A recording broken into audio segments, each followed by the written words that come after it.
Breaking news आहे तव्हां सां शेयर कयूं पिया बाबड़ो मां बाबड़ो भरिसां खंभड़ा थाणे जी हद में पुलिस चढ़ाई कई आहे।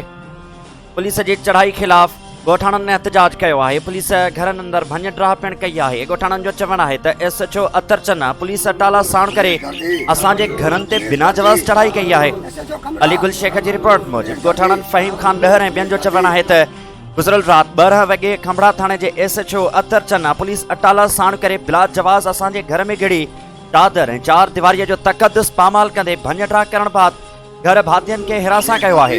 ॻोठाणनि जो वधीक चवणु आहे त असीं इज़तदार शहरी आहियूं, भले असांजो क्रिमिनल रिकॉर्ड चेक कयो वञे, असीं साफ़ आहियूं, असीं कंहिं बि ॾोह में मुलविस न आहियूं। SHO अतरचंद असांजे घरनि ते बिना जवाज़ चढ़ाई करे असांखे हिरासा करण जी कोशिशि कई आहे। ॻोठाणनि SSP घोटकी DIG सिख IG सिंध ऐं ॿियनि वसवारनि खे मुतालबो कयो त पेशी SHO अतरचंद खिलाफ़ कार्रवाई कई वञे।